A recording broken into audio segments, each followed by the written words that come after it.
ठीक है बच्चों, अब इस क्वेश्चन में आ जाओ। क्वेश्चन नंबर 1 में, क्वेश्चन नंबर 1 में क्या है कि हमारे पास एक फंक्शन है from the set of all real number to the set of all real number given by f x is equal to x square. Then find, हमें क्या फाइंड आउट करना है, f inverse -9, f inverse -5, f inverse 0। ठीक है, तो सबसे पहले इस फंक्शन का इनवर्स एग्जिस्ट करेगा क्या? तो हम लोग ऐसे देखेंगे कि फंक्शन जो है ना हमारा मेनी वन फंक्शन है, बिकॉज यहाँ पे डोमेन से कोई भी दो रैशनल, एक निगेटिव रैशनल उठा लो, एक पॉजिटिव रैशनल उठा लो, उसका जो इमेज होगा वो सेम होगा। जैसे -4 और 4 का इमेज सेम होगा, -1 और 1 का इमेज सेम होगा, -1/3 और 1/3 का इमेज सेम होगा।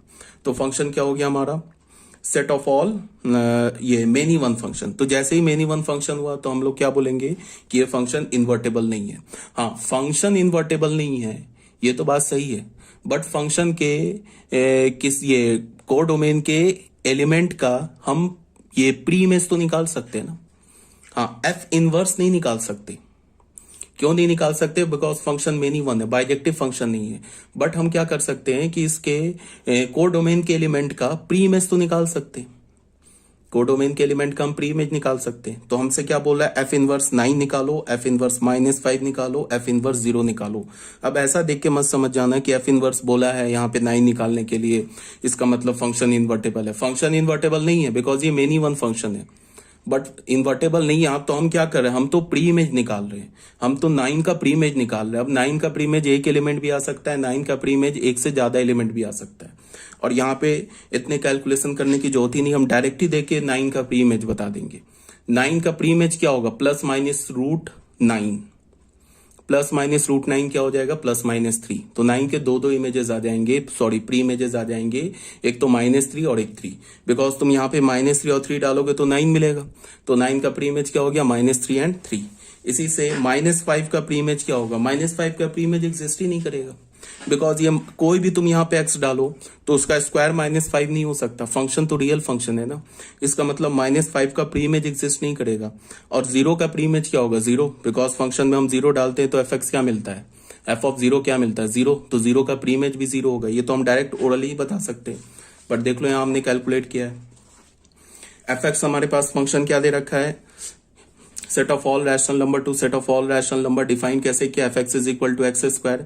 एफ इनवर्स 9 क्या होगा, एफ इनवर्स 9 को हमने एक्स बोल दिया, तो फिर एफ एक्स क्या हो जाएगा 9। एफ एक्स क्या दे रखा है, एक्स स्क्वायर 9 के इक्वल हुआ, तो एक्स की वैल्यू क्या मिल गई हमें, +-3। तो 9 के दो प्री इमेजेस आ गए, एक तो -3 एंड 3। एफ इनवर्स -5 हमें फाइंड आउट करना है, इसको हमने एक्स बोला, तो फिर एफ एक्स किसके इक्वल हो जाएगा, -5 के। तो एक्स स्क्वायर का वैल्यू क्या मिलेगा, -5, which is not possible in are. तो -5 का प्री इमेज एग्जिस्ट नहीं करेगा। इसका मतलब क्या हो गया कि ये जो फंक्शन है ना, ये फंक्शन हमारा इंटो फंक्शन है, बिकॉज -5 तो कोर डोमेन में लाई कर रहा है ना, बट -5 का हमें प्री इमेज भी नहीं मिल रहा है। इसका मतलब फंक्शन इंटो भी है और साथ में फंक्शन मेनी वन भी है, तो इनवर्स तो एग्जिस्ट ही नहीं करेगा। तो इनवर्स यहाँ पे हम नहीं निकाल रहे हैं, यहाँ तो हम प्री इमेज निकाल रहे हैं। देखो, फंक्शन का इन्वर्स एग्जिस्ट करना और फंक्शन के एलिमेंट का इन्वर्टेबल होना, ये दो डिफरेंट बात है। ठीक है, यहाँ पे -5 जो है ना वो इन्वर्टेबल नहीं है। इन्वर्टेबल नहीं बोलने का मतलब कि -5 का प्री इमेज एग्जिस्ट नहीं कर रहा है, बट 9 इन्वर्टेबल है। 9 क्यों इन्वर्टेबल है, बिकॉज 9 का प्री इमेज एग्जिस्ट कर रहा है, -5 का प्री इमेज एग्जिस्ट नहीं कर रहा है, 0 का प्री इमेज एग्जिस्ट नहीं कर रहा है। ठीक है, ये बात समझ में आ गई होगी। अब क्वेश्चन नंबर 2 में आ जाओ। हमारे पास एक फंक्शन है from the set of all real number to the set of all real number be defined by, हमने एफ एक्स को ऐसे डिफाइन किया है। क्या बोल रहा है, एफ इनवर्स 8 निकालो, एफ इनवर्स 9 निकालो। ठीक है, तो सबसे पहले फंक्शन का इनवर्स निकालने के लिए नहीं बोल रहा है, यहाँ पे ये नहीं बोला है कि find the inverse of the function, ये तो बोल रहा है कि 8 का प्री इमेज निकालो और 9 का प्री इमेज निकालो। ठीक है, अगर इनवर्स निकालने के लिए बोलता तो हम क्या करते, सबसे पहले फंक्शन को मेनी वन ये 1 चेक करते, फिर ऑन्टो चेक करते, अगर बाइजेक्टिव फंक्शन हो जाता तब इनवर्स निकालते। यहाँ तो हमसे सिंपल 8 और 9 का प्री इमेज बोल रहा है, तो हमने एफ इनवर्स 8 को एक्स मान लिया, तो एफ एक्स क्या हो गया, 8 के इक्वल हो गया। एफ एक्स किसके equal, x square plus 5x plus 9, ये 8 के इक्वल हो गया। यहाँ से हमने एक्स की वैल्यू निकाल ली, एक्स के दो वैल्यूज मिल गए, और ये दोनों वैल्यू कहाँ लाई कर रहा है, डोमेन में लाई कर रहा है, बिकॉज फंक्शन का डोमेन क्या, set of all real number. तो एफ इनवर्स 8 के दो प्री इमेजेस आ गए, एक तो -5 -√21/2 और एक तो -5 +√21/2। अब एफ इनवर्स 9 जो है ना, इसको do it your self, same logic पे कर लेना। हो सके कि एफ इनवर्स 9 का प्री इमेज एग्जिस्ट ना करे, हो सके कि दो दो कर जाए, या हो सके एक ही प्री इमेज एग्जिस्ट करे, कुछ भी पॉसिबल है। अब आ जाओ बच्चों क्वेश्चन नंबर 3 में। क्वेश्चन नंबर 3 में क्या है, इफ द फंक्शन एफ, एक फंक्शन हमने डिफाइन किया, set of all complex number to set of all complex number be defined by F x को हमने बोल दिया x square minus 1, then find f inverse -5 f and f inverse 8 where c is the set of all complex number. ये भी same logic से है, ये खुद ही कर लेना। जैसे बोल रहा है ना एफ इनवर्स -5 निकालो, तो एफ इनवर्स -5 को एक्स मान लो, वहां से एक्स की वैल्यू निकाल लो। अब अगर एक्स हमें क्या करना है, इमेजिनरी नंबर भी लेना है, बिकॉज फंक्शन का जो डोमेन है वो कॉम्प्लेक्स नंबर है। तो अगर मान लो एक्स का वैल्यू आ गया हमें √5, तो वो भी चलेगा। √5 क्या होगा, √5 आयोटा, तो वो भी चलेगा, बिकॉज फंक्शन का जो डोमेन है वो सेट ऑफ कॉम्प्लेक्स नंबर है। तो आई थिंक ये भी क्लियर होगा, ठीक है। अब आ जाओ inverse of a function. Inverse function का क्या है, अभी तो हमने क्या पढ़ा, इन्वर्टेबल फंक्शन। अब फंक्शन का इनवर्स निकालेंगे। हमारे पास एक फंक्शन दे रखा है A to B is a bijection, एक बाइजेक्टिव फंक्शन दे रखा है। देन ए फंक्शन, एक हमने जी फंक्शन लिया, वो जी फंक्शन का डोमेन क्या हो गया, जो एफ फंक्शन का कोडोमेन है वो बी टू ए हो गया, which associates each Y belongs to B. G function क्या करेगा, सारे y को एसोसिएट करेगा जो f फंक्शन के कोर डोमेन का होगा, to a unique element x belongs to A. किससे एसोसिएट करेगा, x से किस f फंक्शन के डोमेन के एलिमेंट को, such that fx is equal to y। Called the inverse of f। मतलब क्या है कि अगर हमारे पास a टू b एक बाइजेक्टिव फंक्शन है, तो एक फंक्शन एग्जिस्ट करेगा g जो b टू a होगा।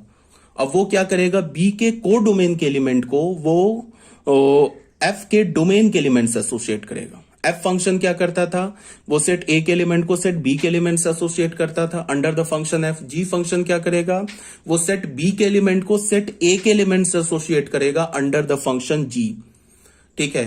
तो अगर fx y के इक्वल है, fx y के इक्वल है, तो gy x के इक्वल होगा, ठीक है। और हम लोग g को क्या बोलेंगे, f इनवर्स। तो अगर एफ एक्स वाई के इक्वल है, if and only if g y x के इक्वल होगा, it is denoted by f inverse. इसे हम किससे डिनोट करेंगे, एफ इनवर्स से। तो एफ इनवर्स क्या हो जाएगा, जी। दस इफ एफ हमारे पास A to B is a bijection, then F inverse ये हमारा क्या होगा, बी टू ए होगा, is such that F x is equal to Y हो जाएगा, if and only if F inverse Y is equal to X हो जाएगा। Simple सी बात है। बाइजेक्टिव फंक्शन में क्या करते हैं, अगर हमारे पास बाइजेक्टिव एफ हमारा बाइजेक्टिव फंक्शन है और उसका हमें इनवर्स निकालना है, तो उसका इनवर्स का डोमेन क्या हो जाएगा, जो एफ का को डोमेन है। इनवर्स का को डोमेन क्या हो जाएगा, जो एफ का डोमेन है। अब एफ फंक्शन में हम क्या करते थे, एक्स को वाई से एसोसिएट करते थे, सेट ए के एलिमेंट को सेट बी के एलिमेंट से एसोसिएट करते थे। जी फंक्शन में क्या करेंगे, जी को हमने एफ इनवर्स बोला। एफ इनवर्स फंक्शन में क्या करेंगे, सेट बी के एलिमेंट को सेट ए के एलिमेंट से एसोसिएट करेंगे। अगर एफ एक्स वाई के इक्वल होगा, तो एफ इनवर्स वाई एक्स के इक्वल होगा, ठीक है। अब यहाँ पे एल्गोरिदम क्या है, algorithm to find the inverse of a bijective function. हमारे पास एक फंक्शन दे रखा है to be a bijective, to find the inverse we have the following algorithm, ठीक है। सबसे पहला क्या है, put f x is equal to y, where x belongs to a y belongs to b. F x को हमने Y put किया। उसके बाद क्या करेंगे हम, अगर हमारे पास बाइजेक्टिव फंक्शन है तब की बात कर रहे हैं, अगर हमारे पास इनवर्स निकालना है ना, तो इनवर्स तो बाइजेक्टिव का निकालेंगे। तो सबसे पहले इनवर्स निकालने के लिए क्या करेंगे, एफ फंक्शन को चेक करेंगे वेदर इट इज बाइजेक्टिव और नॉट। अगर बाइजेक्टिव हुआ तभी हम आगे बढ़ेंगे, इनवर्स निकालेंगे। बाइजेक्टिव नहीं हुआ तो वहीं पे डिस्कार्डेड कर देंगे, बोलेंगे F is not a bijective function, hence inverse does not exist, question complete, ठीक है। अगर बाइजेक्टिव फंक्शन है तो क्या करेंगे, एफ एक्स को वाई के इक्वल करेंगे, वेयर एक्स क्या होगा, फर्स्ट सेट से आएगा ए सेट से, वाई क्या है हमारा सेकंड सेट से है, बी सेट से है। फिर हमने क्या करेंगे, सॉल्व करेंगे एफ एक्स को वाई से के equal to obtain x in terms of y. X को हमें फाइंड आउट करना है किसके टर्म में, वाई के टर्म में। In the relation obtained in step 2, जो हमें एक्स मिलेगा ना वाई के टर्म में, ठीक है, उसमें हम क्या करेंगे, एक्स की जगह एफ इनवर्स रिप्लेस कर देंगे। एक्स हमें एफ एक्स में क्या था, वाई था एक्स के टर्म में, हमने f x is equal to y को सॉल्व किया तो हमें एक्स मिल जाएगा वाई के टर्म में। तो एक्स को एक्स को किससे रिप्लेस कर देंगे, एफ इनवर्स वाई से। तो एफ इनवर्स वाई हमारा आ गया, उसका इनवर्स फंक्शन आ गया। अगर तुमको y देखने में पसंद नहीं आ रहा वेरिएबल, तो जहां जहां तुम्हें f इनवर्स y में क्या होगा, f इनवर्स y के लेफ्ट हैंड साइड में आर्गुमेंट में भी y है, और राइट हैंड साइड में जो फॉर्मूला दे रखा है उसमें भी y है। y अगर पसंद नहीं आ रहा है तो y को x से रिप्लेस कर दो, तो f इनवर्स x फंक्शन आ जाएगा। ठीक है। जनरल बुक में क्या होता है कि जो इनवर्स फंक्शन के एलिमेंट को y से लिखते हैं और f फंक्शन के एलिमेंट को x से लिखते हैं, बट ऐसा कुछ भी नहीं है। वेरिएबल तो तुम कुछ भी रख सकते हो, तुम चाहो तो इनवर्स फंक्शन के एलिमेंट को x से भी रिप्रेजेंट कर सकते हो, उससे कोई फर्क नहीं पड़ता है। तो मैंने क्या बोला कि अगर हमारे पास फंक्शन बाइजेक्टिव है तो fx को y के इक्वल करो, वहां से x को y के टर्म में सॉल्व करो, और फिर x की जगह f इनवर्स y डाल दो तो हमें सीधे इनवर्स आ जाएगा। और f इनवर्स y में y की जगह x डाल दो, और राइट हैंड साइड में जो फॉर्मूला गिवन है या जो एक्सप्रेशन गिवन है उसमें भी जहां जहां y है x डाल दो, तो भी f इनवर्स x आ जाएगा। f इनवर्स x बोलो या f इनवर्स y बोलो, एक ही बात है। ठीक है। अब इस पे कुछ क्वेश्चंस कर लेते हैं, कुछ बेसिक एलिमेंट्री क्वेश्चन कर लेते हैं। हमारे पास ए फंक्शन ए सेट दे रखा है 1 2 3 4, बी सेट दे रखा है 2 4 6 8, और एक फंक्शन दे रखा है A to B given by F x को हमने क्या बोल दिया 2x। देन राइट एफ निकालना, हमें एफ इनवर्स निकालना है as a set of ordered pair. ठीक है, एफ और एफ इनवर्स निकालना हमें ऑर्डर्ड पेयर में। तो सेट ए क्या दे रखा है हमारे पास, सेट ए है हमारे पास 1 2 3 4, सेट बी क्या हमारे पास 2 4 6 8। फंक्शन क्या हमारा ए टू बी डिफाइंड है, डिफाइंड कैसे है, y is equal to f x is equal to 2x। तो कुछ नहीं है, ये तो हमारा जो डोमेन है वो तो फाइनाइट सेट है, तो फाइनाइट सेट है, वो भी 4 एलिमेंट्स है डोमेन में, तो हम डोमेन के हर एक एलिमेंट का इमेज निकाल सकते हैं। तो 1 का इमेज क्या होगा 2, 2 का इमेज क्या होगा 4, 3 का इमेज क्या होगा 6, और 4 का इमेज क्या होगा 8। तो हमने फंक्शन को लिख दिया रोस्टर फॉर्म में। तो ऑब्वियस ही बात है ये बाइजेक्टिव फंक्शन है। क्यों है बाइजेक्टिव फंक्शन? अच्छा, अगर फंक्शन हमारा रोस्टर फॉर्म में गिवन हो तो हम बाइजेक्टिव कैसे चेक करते हैं? हम ये देखते हैं कि जो ऑर्डर्ड पेयर आ रहा है ना, ऐसा तो नहीं है कि किसी भी दो ऑर्डर्ड पेयर का फर्स्ट एलिमेंट सेम है। अगर किसी भी दो ऑर्डर्ड पेयर का फर्स्ट एलिमेंट सेम हो जाए तो उसका क्या मतलब है कि जो एलिमेंट सेम आ रहा है ना दो ऑर्डर्ड पेयर में, मान लो कि फर्स्ट एलिमेंट 1,1 आ रहा है, तो इसका मतलब क्या है कि 1 के दो डिफरेंट इमेजेस हो गए। तो 1 के डिफरेंट इमेजेस हो गए तब तो वो तो फंक्शन ही नहीं रहा, तो इनवर्स और निकालने की तो कोई बात ही नहीं है। अब क्या है कि अगर फंक्शन हमारा है और अगर हमने देख लिया क्या कि फर्स्ट ऑर्डर्ड पेयर के हर एक ऑर्डर्ड पेयर को देखा, हमने देखा कि ऑर्डर्ड पेयर में ये देखा कि डोमेन का एक एलिमेंट मिसिंग है। मतलब जैसे यहाँ पे है ना डोमेन में 1 2 3 4, तो हमने पहले ऑर्डर में पेयर में देखा कि 1 भी है, 2 भी है, 3 भी है, 4 भी है। इसका क्या मतलब है कि डोमेन के हर एक एलिमेंट का इमेज मिल रहा है, हमें डोमेन के हर एक एलिमेंट का इमेज मिल रहा है। तो फिर ये क्या हो गया, फंक्शन तो है। ठीक है, अगर मान लो कि डोमेन के ऑर्डर्ड पेयर दो ऑर्डर्ड पेयर में हमें यहां भी 1 दिख जाता है, यहां भी 1 दिख जाता है, इसका मतलब 1 का इमेज 2 है, 1 का इमेज 4 है, तब तो फंक्शन ही नहीं होता। या फिर मान लो कि हमें सारे किसी भी एक ऑर्डर्ड पेयर में डोमेन का एक एलिमेंट मिसिंग होता तो भी फंक्शन नहीं होता। ठीक है, बट क्वेश्चन में तो फंक्शन गिवन होगा। अब अगर तुम्हें ऐसा दिख जाए कि किसी भी दो ऑर्डर्ड पेयर का सेकंड एलिमेंट सेम मिल जाए, इसका क्या मतलब है? जैसे यहाँ 1,2 है ना, यहाँ पे भी 2,2 होता, इसका क्या मतलब है कि 1 का भी इमेज 2 और 2 का भी इमेज 2, तो फंक्शन मेनी 1 हो जाता। तो फंक्शन मेनी 1 होगा तो फिर उसका इनवर्स एग्जिस्ट नहीं करेगा। तो जो बाइजेक्टिव फंक्शन है ना, तो बाइजेक्टिव फंक्शन को अगर तुम रोस्टर फॉर्म में लिखोगे तो वो हमें कैसा दिखेगा? उसमें सबसे पहली खूबी क्या होगी कि किसी भी दो ऑर्डर्ड पेयर का सेकंड एलिमेंट सेम नहीं होगा। मतलब हर एक ऑर्डर्ड पेयर का जो सेकंड एलिमेंट होगा ना वो डिफरेंट होगा।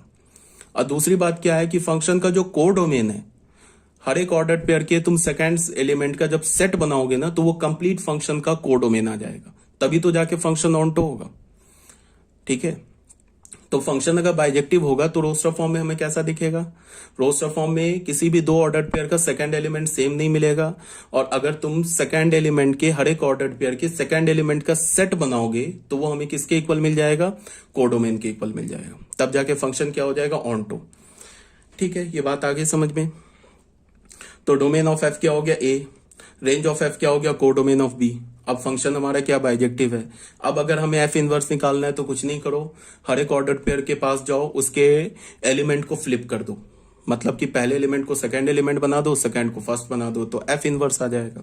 तो एफ इनवर्स क्या किया हमने, 1,2 है तो 2,1 कर दिया, 2,4 है तो 4,2 कर दिया, एंड सो ऑन। तो डोमेन क्या आ गया एफ इनवर्स का, जो रेंज है एफ का, और रेंज क्या आ गया एफ इनवर्स का, जो डोमेन है एफ का। ऐसे ही काम तो करते थे रिलेशन में, बट रिलेशन में कोई चिंता नहीं था, कोई टेंशन वाली बात नहीं थी। चाहे रिलेशन में तो कुछ भी था ना, रिलेशन में क्या होगा कि ये भी पॉसिबल है कि डोमेन का एक एलिमेंट को डोमेन के हर एक एलिमेंट से एसोसिएट हो जाए या ना हो। हर केस में क्या होता, आर इनवर्स एग्जिस्ट कर रहा था, ठीक है। बट यहां क्या होगा कि फंक्शन के केस में क्या होगा कि फंक्शन को बाइजेक्टिव होना होगा, तभी जाके एफ इनवर्स एग्जिस्ट करेगा। डोमेन ये रिलेशन में तो कोई प्रॉब्लम ही नहीं था, चाहे कैसा भी रिलेशन हो, डोमेन के एक एलिमेंट को डोमेन के सारे एलिमेंट से एसोसिएट हो जाए, या डोमेन का 2 एलिमेंट को डोमेन के सारे एलिमेंट से एसोसिएट हो जाए, हर केस में आर इनवर्स निकाल सकते थे। बट फंक्शन के केस में क्या होना होगा, सबसे पहले हमें फंक्शन को चेक करना होगा कि वो बाइजेक्टिव है या नहीं है। तो ये हो गया हमारा क्वेश्चन नंबर 1। अब आ जाओ क्वेश्चन नंबर 2 में। हमारे पास एक सेट दे रखा है 1 2 1 2 3। Determine whether the function from the set of S to S defined as below have inverse. इसका इनवर्स निकालना हमें, फाइंड एफ इनवर्स निकालो इफ इट एग्जिस्ट। सबसे पहले तो ये चेक करो कि इसका ये जो 3 फंक्शन दे रखे हैं ना ऑर्डर पेयर में, इसका डोमेन क्या दे रखा है 1 2 3। तो सबसे पहले चेक करना है कि कौन से फंक्शन का इनवर्स एग्जिस्ट कर रहा है, और जिस फंक्शन का इनवर्स एग्जिस्ट कर रहा है उसका इनवर्स निकाल लो।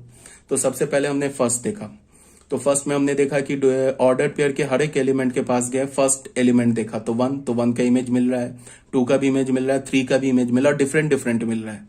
तो इसका मतलब क्या है, एफ हमारा एक इन्वर्टेबल फंक्शन है। अगर एफ फंक्शन का मैं कोडोमेन लिखूं तो हमें वो क्या मिल जाएगा, वो भी 1 2 3 मिल जाएगा, बिकॉज एफ फंक्शन का जो रेंज होगा वो उसको हमने कोडोमेन मान लिया। तो हमें क्या मिल गया, हमें मिल गया कोडोमेन क्या मिल गया 1 2 3। तो एफ जो फंक्शन है वो इन्वर्टेबल फंक्शन हो गया। तो एफ इनवर्स में कुछ नहीं करना है, बस उसके एलिमेंट को फ्लिप कर देना है। एलिमेंट को फ्लिप करोगे तो सेम आ जाएगा, एफ फंक्शन के इक्वल आ जाएगा। इसका क्या मतलब हुआ कि एफ और एफ इनवर्स इक्वल फंक्शन है। एक्चुअल में ना ये जो एफ गिवन है ना, ये एक आइडेंटिटी फंक्शन है। किस में, सेट एस में। 1 का इमेज भी 1 मिल रहा है, 2 का इमेज भी 2 मिल रहा है, 3 का इमेज भी 3 मिल रहा है।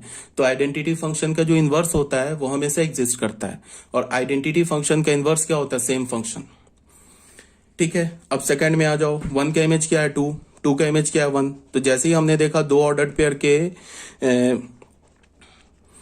इसमें हमने देखा 2 का इमेज 1 है और 3 का इमेज 1 है, तो हमने यहाँ क्या देखा, 2 ऑर्डर्ड पेयर का जो सेकंड एलिमेंट है वो तो सेम है। इसका क्या मतलब है कि फंक्शन क्या हो गया, मेन ही 1 हो गया। तो जैसे ही मेन ही 1 हो गया, हमने मना कर दिया कि इनवर्स एग्जिस्ट नहीं करेगा। उसके बाद थर्ड में आ गए। थर्ड में देखा क्या है कि 1 का इमेज 3 है, 3 का इमेज 2 है, 2 का इमेज 1 है।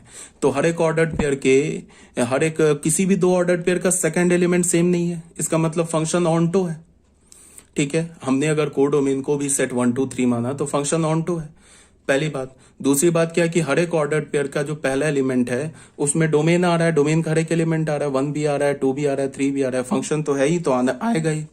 तो ये क्या हो गया, हमारा एक बाइजेक्टिव फंक्शन हो गया। तो इनवर्स निकाल लेंगे। इनवर्स कैसे निकालेंगे, इनवर्स में कुछ नहीं है, एफ फंक्शन जो गिवन है ना उसके डोमेन को फ्लिप कर दो तो इनवर्स आ जाएगा। तो डोमेन क्या होगा एफ का, जो रेंज होगा एफ इनवर्स का, रेंज क्या होगा एफ का, जो डोमेन होगा एफ इनवर्स का, ठीक है। ये बात आ गई होगी समझ में। ये एनसीईआरटी का क्वेश्चन है। अब बच्चों आ जाओ क्वेश्चन नंबर 3 में। क्वेश्चन नंबर 3 में क्या है, हमारे पास एक फंक्शन है from the set 1 2 3 to ABC, और फंक्शन क्या गिवन है, 1 का इमेज टू A है, 2 का इमेज क्या है B, और 3 का इमेज C है। Find the inverse of F inverse का इनवर्स निकालना है, ऑफ F इनवर्स, ठीक है। एक तो हमें क्या निकालना है, F इनवर्स का इनवर्स ऑफ, ये ऑफ है, ठीक है, ये ऑफ है। ये जो है ना, यहां कंफ्यूज मत होना, मतलब ये क्या बोल रहा है, ये ऑफ है, इंग्लिश वाला ऑफ है। इंग्लिश वाला ऑफ बोलने का मतलब कि ये कंपोजिशन एफ नहीं है, सर्कल एफ नहीं बोलेंगे। इंग्लिश में जो ओ एफ बोलते हैं ना ऑफ, वो ऑफ है। मतलब क्या बोल रहा है कि एफ इनवर्स का इनवर्स निकालो, find the inverse F inverse inverse of F inverse. जैसे हम बोलेंगे ना, find the inverse of F inverse of F. F inverse को ना यहाँ पे एक सेकंड के लिए तुम एफ देखो, तो ये क्या बोला, find the inverse F inverse of F function का इनवर्स निकालो। तो यहां क्या बोल रहा है, एफ इनवर्स का इनवर्स निकालो। तो ऑब्वियस सी बात है, एफ इनवर्स का इनवर्स निकालोगे तो क्या मिलेगा हमें, एफ मिलेगा। एफ ये फंक्शन दे रखा है, एफ इनवर्स क्या हो, फंक्शन क्या हमारा 1 1 ऑन 2 है, तो एफ इनवर्स क्या हो जाएगा, सेकंड एलिमेंट ये हर एक ऑर्डर पेयर के एलिमेंट को फ्लिप कर देंगे, फिर उसका भी इनवर्स निकालेंगे। तो फिर इसमें क्या करेंगे, हर एक ऑर्डर पेयर के फिर एलिमेंट को फ्लिप कर देंगे, तो एफ इनवर्स का इनवर्स क्या आ जाएगा, एफ आ जाएगा। तो एफ इनवर्स क्या होगा, एफ हो गया। ठीक है, तो ये हो गया हमारा बच्चों क्वेश्चन नंबर 3। अब आ जाओ क्वेश्चन नंबर 4 में। हमारे पास एक फंक्शन दे रखा है, set of all real number to all real number is defined by, हमने कैसे डिफाइन किया, एफ एक्स को क्या बोला, 2x + 7। Prove that F is a bijection, हमें क्या प्रूव करना है कि जो एफ फंक्शन है वो एक बाइजेक्टिव फंक्शन है। Also find the inverse of F, सबसे पहले तो प्रूव करना है एफ हमारा बाइजेक्शन है, उसके बाद इनवर्स निकालना है। तो बाइजेक्शन के लिए कैसे प्रूव करते हैं, पहले इंजेक्टिविटी में आए, एक्स और वाई हमने कोई भी दो रैंडम एलिमेंट उठा लिया set of all real number का, मतलब डोमेन का कोई भी रैंडम एलिमेंट उठा लिया एक्स एंड वाई, उस पे एफ एक्स को एफ वाई के इक्वल प्रूफ किया, इक्वल रखा, तो यहां से हमें क्या मिल गया, x is equal to y. तो फंक्शन क्या हो गया हमारा, इंजेक्टिव हो गया। सर्जेक्टिव कैसे प्रूफ करते हैं, हमने वाई को भी रैंडम एलिमेंट उठा लिया कोडोमेन का, फिर हमने एफ एक्स को वाई के इक्वल रखा, यहां से एक्स को हमने वाई के टर्म में लिख लिया। अब तुम ऐसे देखो, ये स्टेटमेंट लिखना बहुत इंपॉर्टेंट है, आई थिंक मैंने आगे लिखा होगा, ये जो स्टेटमेंट है ना ये बहुत इंपॉर्टेंट है। बच्चे क्या करते हैं, तुम लोग क्या करते हो, सीधे ये लिख के बोलते हो कि hence f is N onto function, गलत हो जाएगा। आगे का स्टेटमेंट लिखना बहुत इंपॉर्टेंट है, ये जो मैंने लिखा है। यहां पे क्या है, हमने एक्स को वाई के टर्म में तो लिख लिया, अब हमें क्या प्रूफ करना होगा कि हम वाई कोई भी कोडोमेन का एलिमेंट उठाएं। कोडोमेन में क्या है, set of all real number, तो कोडोमेन का कोई भी एलिमेंट उठाएं तो उसके क्रॉसपॉन्डिंग एक एक्स एग्जिस्ट कर रहा है डोमेन में। ठीक है, उस एक्स पर अगर हम एफ फंक्शन अप्लाई करें तो हमें वाई आ जाना चाहिए, यह हमें प्रूफ करना होगा। हमें क्या प्रूफ करना होगा कि हमें यह प्रूफ करना है ना कि कोडोमेन के हर एक एलिमेंट का प्री इमेज एग्जिस्ट कर रहा है। तो हम तो ऐसा नहीं कर सकते कि कोडोमेन के हर एक एलिमेंट को ले उसका प्री इमेज दिखा दिए, तो पॉसिबल है नहीं। तो हमें क्या करना होगा, कोई भी रैंडम एलिमेंट कोडोमेन का उठाना होगा, जनरल एलिमेंट, और फिर हमें प्रूफ करना होगा कि उस जनरल एलिमेंट के क्रॉसपॉन्डिंग जो कि कोडोमेन का एलिमेंट है उसके क्रॉसपॉन्डिंग एक एक्स एग्जिस्ट कर रहा है, किसमें, डोमेन में। ठीक है, कोई भी तुम वाई उठाओ ना कोडोमेन का, तो उसके क्रॉसपॉन्डिंग एक एक्स हमें मिलेगा डोमेन में, और उस एक्स पर अगर हम एफ फंक्शन अप्लाई करें तो हमें वाई आ जाना चाहिए, यह हमें प्रूफ करना होगा।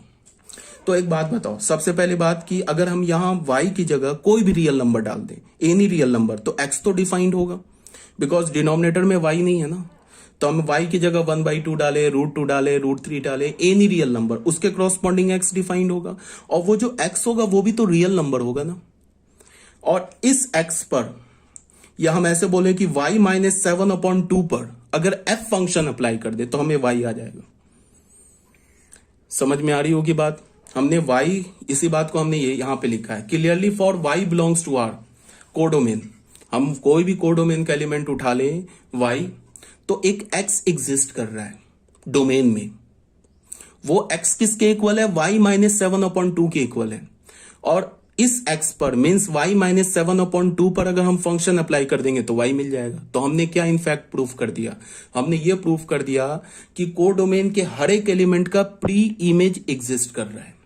अगर नहीं समझ में आई ये बात मेरी, तो तुम ऐसे देखो, एक एग्जांपल लेके समझ लेते हैं। मान लो कि y का वैल्यू हमने क्या उठा लिया, y का वैल्यू हमने, हमारे पास क्या है, x is equal to y - 7/2 and f x क्या है हमारे पास, एफ एक्स हमारे पास 2x + 7 है।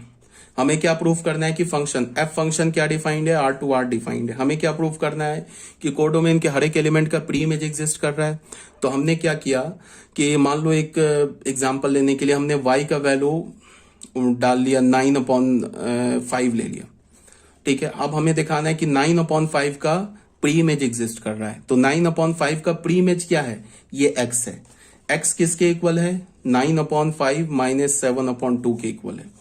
तो ये क्या हो जाएगा, 9 - 35/10 हो जाएगा। ये क्या हो जाएगा, -26/10। ठीक है, ये x इक्वल है, इसका मतलब क्या है कि जो डोमेन का -26 अपॉन, इसको क्या लिख सकते हो तुम, -13/5। तो ये जो -13/5 है ना, ये किसका एलिमेंट है, डोमेन का एलिमेंट है। इसका इमेज क्या हो जाएगा, 9/5 है। इसको तुम एक काम करो, फंक्शन में डाल के देख लो।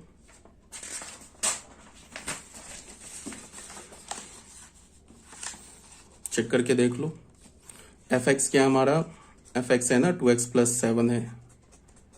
तो यहां से तुम डाल के देख लो, f ऑफ -13/5 ये क्या हो जाएगा, 2 इंटू -13/5 + 7 क्या हो जाएगा, -26/5 + 7 ये क्या हो जाएगा, 35 -26/5 ये क्या हो गया हमारे पास, 9/5 आ गया ना। तो हमने क्या प्रूफ किया, हमने कोई भी रैंडम एलिमेंट उठाया y कोडोमेन का, उसके क्रॉसपॉन्डिंग हमें एक x मिल गया ना, -13/5। अब इस -13/5 पे हमने फंक्शन अप्लाई कर दिया तो हमें 9/5 मिल गया। तो ये तो 9/5 मैंने एक पार्टिकुलर एलिमेंट उठाया ना, यहां पे क्या किया है हमने, इसी को क्या कर दिया, जनरलाइज कर दिया। इसी बात को लिखा हमने कि x क्या मिल गया हमें, y -7/2 के इक्वल मिल गया। अब ये लाइन लिखना बहुत इंपॉर्टेंट है, clearly for y belongs to r।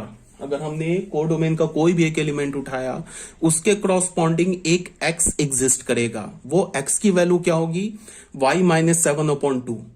और इस x को अगर हमने फंक्शन में डाल दिया तो y मिल जाएगा। तो हमने इनफैक्ट क्या प्रूव कर दिया कि कोडोमेन के हर एक एलिमेंट का प्री इमेज एग्जिस्ट कर रहा है, तो फंक्शन ऑन्टो हो गया।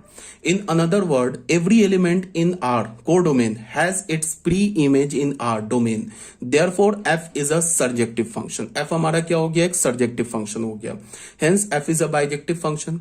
f हमारा बाइजेक्टिव फंक्शन हो गया, कंसिक्वेंटली f इनवर्स एग्जिस्ट करेगा। ठीक है, अब हम आते हैं, अब ये तो अभी हमने क्या किया, फंक्शन को प्रूफ किया कि फंक्शन जो है वो 1-1 onto function means bijective function है। अब उसका हम इनवर्स निकालेंगे, तो उसके लिए हमने क्या किया, हमने x बोल दिया बिलोंग्स टू r, डोमेन का एलिमेंट बोला, एंड y को क्या बोला, कोडोमेन का एलिमेंट बोला।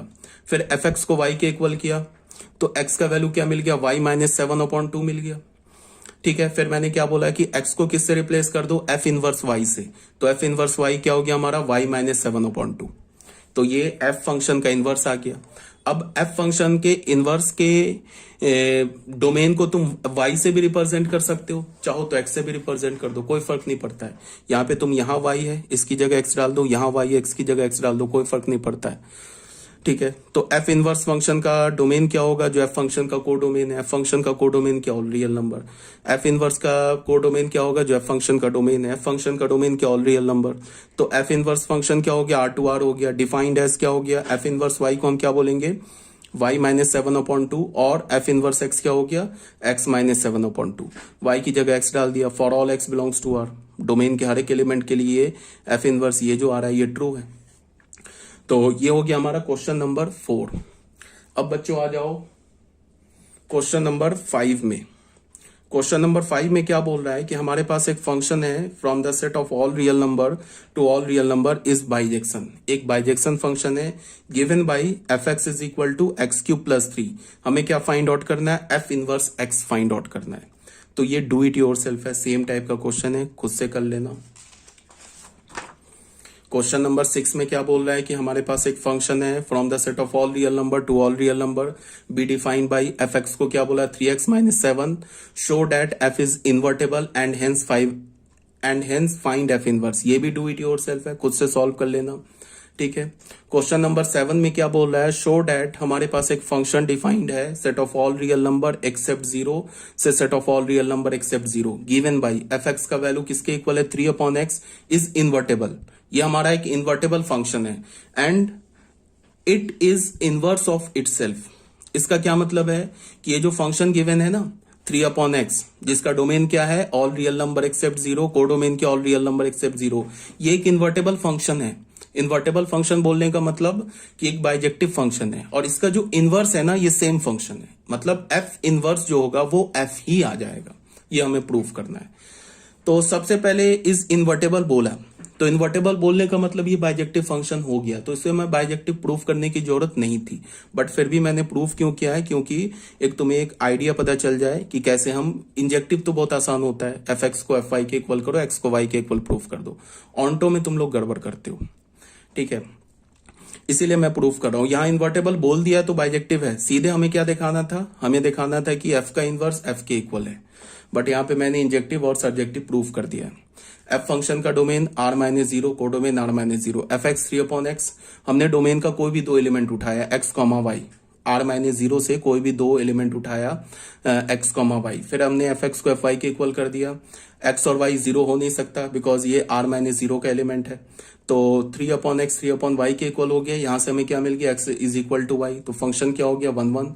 सर्जेक्टिव के लिए आए, लेट हमने y को एलिमेंट उठाया कोडोमेन का, कोडोमेन क्या है r minus zero, be any arbitrary element of r minus zero, codomain को उठाया, एफ एक्स को y के इक्वल किया तो 3/x y हो गया, तो x क्या हो गया 3/y के इक्वल हो गया। अब यहां पे हम क्या लिख सकते हैं, तो अच्छा यहां पे सर्जेक्टिव में मैंने डायरेक्ट ही प्रूफ कर दिया है, ठीक है, तो कोई बात नहीं है, हमने इसको एक बार सर्जेक्टिव में दिखा देता हूं। हमने क्या किया, हमारे पास जो f फंक्शन है वो है क्या, r माइनस जीरो से r माइनस जीरो, ठीक है ना ये, और एफ एक्स फंक्शन क्या डिफाइंड है 3/x डिफाइंड है। हमने क्या ले लिया, हमने सर्जेक्टिव प्रूफ करने के लिए क्या लेंगे, let y belongs to r minus zero, codomain से एक एलिमेंट उठा लिया, और उसके बाद हमने क्या किया, एफ एक्स को y के इक्वल किया, तो यहां से एफ एक्स क्या हो गया 3/x y के इक्वल हो गया, तो यहां से x क्या हो गया 3/y के इक्वल हो गया, इसमें कोई डाउट नहीं है, x is equal to 3/y। अब यहां पे हमें ये स्टेटमेंट लिखना बहुत इंपॉर्टेंट है जो सर्जेक्टिव के लिए लिखेंगे। यहां पे हम ऐसे लिखेंगे clearly, for all y belongs to r minus zero, bracket में codomain, there exist x is equal to 3/y such that f of x का मतलब f of 3/y। अब फंक्शन में जहां x है वहां 3/y डालो, तो 3/3/y ये क्या हो जाएगा y, ठीक है। This implies that f is an onto function, onto हो गया और इंजेक्टिव हो गया, तो फंक्शन क्या हो गया, सर्जेक्टिव इंजेक्टिव बोथ हो गया, तो बाइजेक्टिव हो गया। अब अगर इसका एफ इनवर्स निकालना है तो यहीं पे तुम एफ इनवर्स निकाल सकते हो, ये जो आया ना हमारा, यहाँ पे एक्स की जगह एफ इनवर्स वाई रिप्लेस कर दो, ये आ गया इनवर्स, या तुम इसको ऐसे भी बोल सकते हो f inverse x is equal to 3/x। अब इस एफ इनवर्स का डोमेन क्या होगा, जो एफ का को डोमेन होगा, तो ये भी हो जाएगा आर माइनस जीरो से आर माइनस जीरो। ये स्टेटमेंट लिखोगे ना तो जाके पूरे मार्क्स मिलेंगे। ये स्टेटमेंट प्रूफ कर रहा है कि फंक्शन हमारा क्या है, ऑन्टो है। अगर तुमने फंक्शन मान लो कि फंक्शन हमारा इंटो फंक्शन है और तुमने एफ एक्स को वाई के इक्वल प्रूफ कर दिया, ये एफ एक्स को वाई के इक्वल फाइंड आउट कर लिया, ठीक है, तो फिर क्या होगा कि कुछ ऐसे वाई मिलेंगे को डोमेन में जिसके क्रॉसपॉन्डिंग एक्स नहीं मिलेगा। फंक्शन चाहे ऑन्टो हो चाहे फंक्शन इंटो हो, एफ एक्स को तुम वाई के इक्वल प्रूफ करोगे तो एक्स तो वाई के टर्म में आ जाएगा, बट वहां पे क्या होगा कि कुछ ऐसे वाई मिल जाएंगे जिसके क्रॉसपॉन्डिंग एक्स नहीं मिलेगा। समझ में आ रही है बात। मान लो सपोज दैट इसी क्वेश्चन में अगर मैं क्या करता कि इसके कोडोमेन को मैं आर लिख देता, ये जीरो नहीं लिखता, जीरो हटा देता, सिर्फ कोडोमेन को आर लिख देता, ठीक है। अब मैं बोलता कि क्या फंक्शन ऑन्टो है, तो अब ऑन्टो नहीं है फंक्शन। यहां भी हमने एफ एक्स को, ये सब तो सेम काम चलता, जब हमने एक्स को वाई के इक्वल लिखा तो यहां पे क्या हो जाएगा कि वाई तो जीरो भी हो सकता, अगर हमने कोडोमेन को set of all real number बोल देते तो वाई तो जीरो भी हो सकता था ना, ठीक है, बिकॉज कोडोमेन में तो जीरो भी आ जाता। तो वाई ये जीरो तो कोडोमेन में है बट उसके क्रॉसपॉन्डिंग एक्स नहीं मिल रहा था हमें, तो फिर हम फंक्शन को क्या बोलते कि zero belongs to codomain but there does not exist any x such that F x is equal to y, hence f is an into function. तब वहां पे हम क्या बोलते, इंटो फंक्शन। बट इस केस में क्या है कि चाहे तुम कोई भी वाई उठा लो आर माइनस जीरो का, उसके क्रॉसपॉन्डिंग एक्स मिल रहा है हमें, तो फंक्शन ऑन्टो हो गया। ये मैं क्यों बोल रहा हूं क्योंकि बच्चे क्या करते हैं कि फंक्शन एफ एक्स को वाई के इक्वल किया, एक्स को वाई के टर्म में लिख दिया और हमेशा नीचे लिख दिया hence f is an into function. गलत हो जाएगा। अगर हमारे पास फंक्शन इंटो है तब भी तो तुम एफ एक्स को वाई के टर्म में लिख के एफ एक्स को वाई के इक्वल करके एक्स को वाई के टर्म में निकाल सकते हो, तो भी ऐसा हो सकता है। बट उस केस में अगर फंक्शन इंटो है ना, तो वाई के कुछ वैल्यूज के क्रॉसपॉन्डिंग हमें एक्स नहीं मिलेगा, तो फिर फंक्शन ऑन्टो हो जाएगा, ये सॉरी इंटो हो जाएगा। इंटो हो जाएगा तो बाइजेक्टिव नहीं होगा, इनवर्स एग्जिस्ट नहीं करेगा। इस केस में क्या है कि कोडोमेन का कोई भी एलिमेंट उठाओ उसके क्रॉसपॉन्डिंग हमें एक्स मिल रहा है। ठीक है, तो ये करके हमने इसका इनवर्स निकाल दिया।